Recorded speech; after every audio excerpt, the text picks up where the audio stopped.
Good morning, everyone. Sorry, this camera just does not do me justice. Anyway, that's a bit better. So, today I just wanted to go over the importance of having a good routine with baby. Now, we can implement all sorts of sleep tools. We could do everything in our power to get baby to sleep. We could help them in all sorts of ways. Sorry, can you hear the hardy doors? Typical South Africa.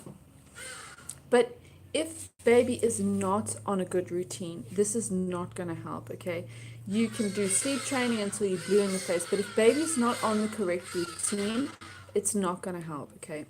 The importance of the routine, it is my number one thing. You need to get baby on a good routine, one that suits baby, one that is implementing good naps for baby, good night time for baby, okay? Now, what is extremely important is awake times when it comes to babies, okay? Babies have windows where they can be awake, okay? So where they do not become overtired. So say, for instance, let's take my little 14.5-month-old at the moment. Now, from when she wakes to when she has a nap, it is 3 hours 15 minutes, okay? Now, that is her awake time. That is the time that she can be awake before she starts getting tired. If I were to keep her up till, say, about 4 hours, even 4.5 hours, this will cause her to be overtired. It will prevent her from having a good nap. And if she has a short cat nap, then because of the fact that she's overtired, it will affect nighttime sleep, okay? Day sleep and night sleep go hand in hand. They affect one another, okay? If baby's having good day sleep, they're going to have good night sleep. If baby's having good night sleep, they're going to have good day sleep. If baby's having bad day sleep, they're going to have bad night sleep, okay? This is a lot more apparent in younger babies. I mean, as babies get older, you might find that they, after sort of 18 months, if they're just having, say, a short cat nap during the day, you'll find that they'll sleep better at night time, okay? They'll sleep solid during the night. I think after sort of 18 months, 2 years, babies tend to fall in love with their sleep. They really enjoy their sleep. This is not for all babies, okay? You do get some babies that are really bad sleepers, and unfortunately, it takes a lot longer to get them into a good sleep routine and rhythm. But you will find as they get older, they fall in love with their sleep. And when they drop to one nap a day, night sleep becomes really good. It becomes really nice. It becomes much more easier. There are those difficult stages where you're moving between 3 naps to 2 naps, 2 naps to 1 nap. I think those are some of the most difficult times because baby sleep patterns are changing. You might find that instead of having a nice 2 hour long nap or an hour and a half, baby has a cat nap, okay? There's all sorts of signs that baby will show you. I'm so sorry. These hardy dolls are ridiculous.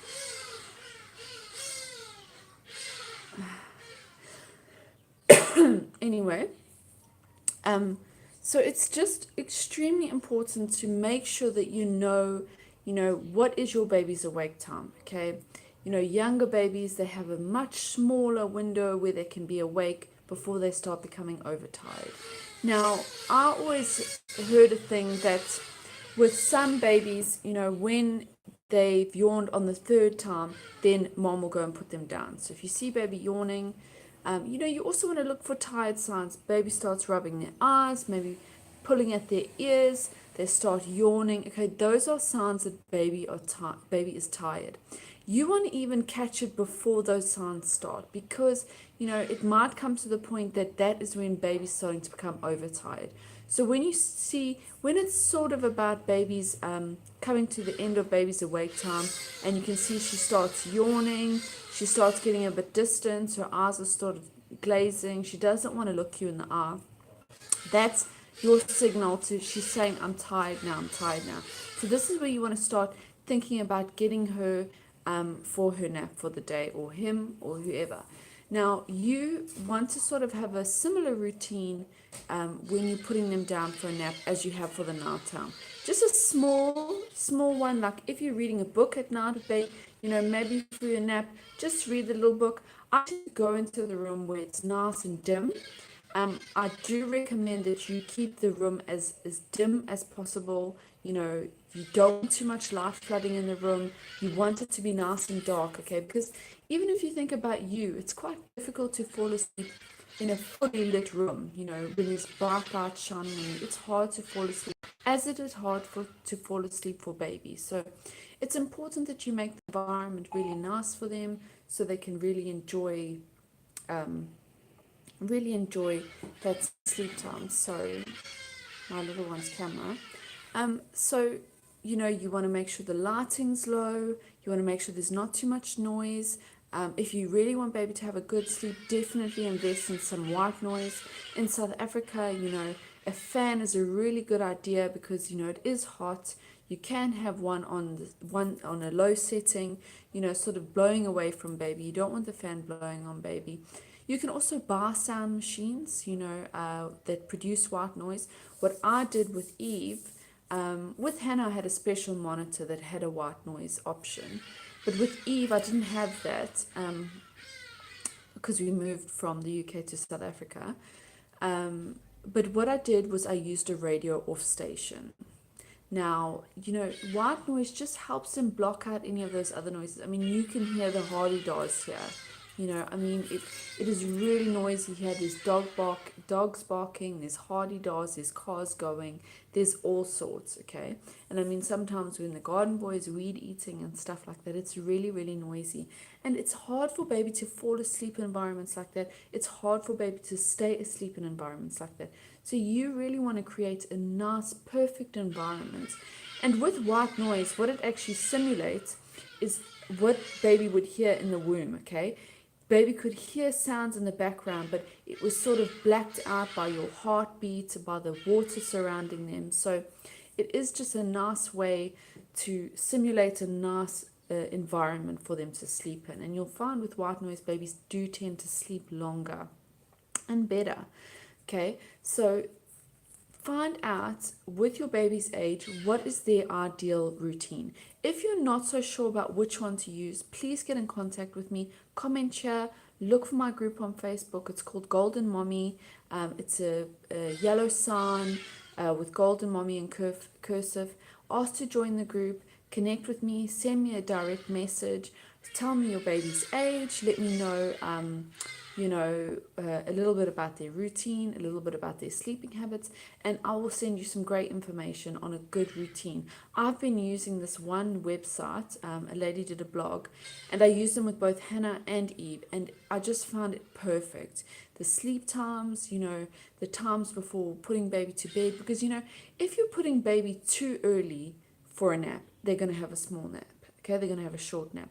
If you're putting baby to nap too late, again, they're going to be overtired and they're going to have a short nap, okay? And if you've noticed, if you have sort of a sensitive baby that is sensitive to these things, you'll notice that the rest of your day is then,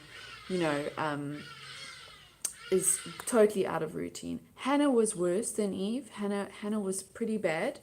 Hannah, she was a worse sleeper, I'll have to say. There's periods, but if she had a short nap in the morning, she will have a short nap in the afternoon, even though I wanted to have a restorative nap. So these are just things that happen, and then you can only learn from the day before.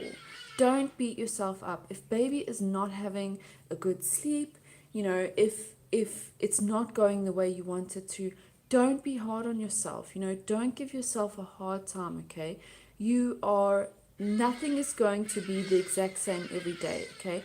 Baby sleep is probably one of the most unpredictable things, unless you have a really predictable baby and, they fall asleep at the same time, etc., etc., etc. So don't be too hard on yourself. Don't put too much pressure on yourself.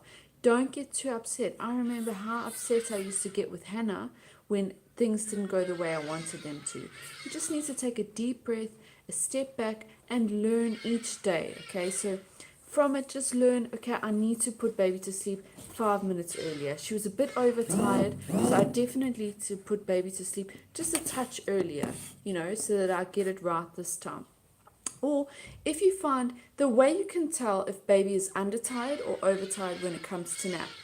If baby wakes after between half an hour to 45 minutes, if they wake between that period and baby is smiling, happy, laughing, then you know you've put baby down too early, okay?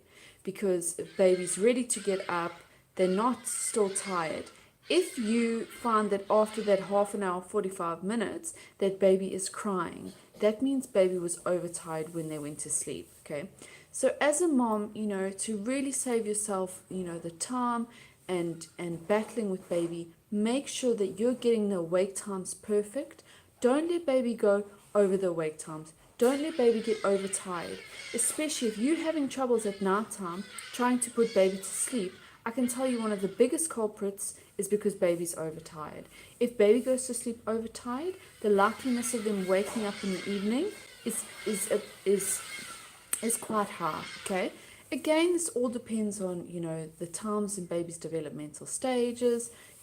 Teething can affect it, dummies can affect it, going on holiday can affect sleep. So these are just some guidelines, but definitely, if you do not have baby on a good routine, definitely get baby on a good routine. I did used to read up a lot of things saying that, try and put baby down at the same times each day.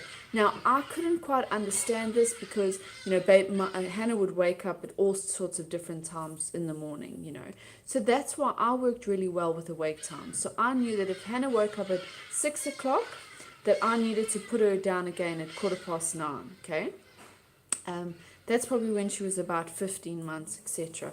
With the younger babies, sometimes it's 2 hours awake time, it goes to 2.5 hours awake time, 3 hours, 3.5 hours, etc., as baby gets older. But like I said, if you don't know a good routine, if you don't know which one to follow, if you've been trying to follow one and it's not working for you, please go and have a look for my group. Just send me a message or you can write a post in there and I'll definitely help you with getting baby onto a good routine, because there's no point in even trying to start sleep training or trying to cut out the night feed and stuff like that unless you have baby on a good routine, so that you know that it's not because of overtiredness that baby is waking. Anyway, I hope you all really enjoyed that. Hope you found value in that. Please drop me a comment. Send me a message. I'll be happy to help in any way. Hope you all have a wonderful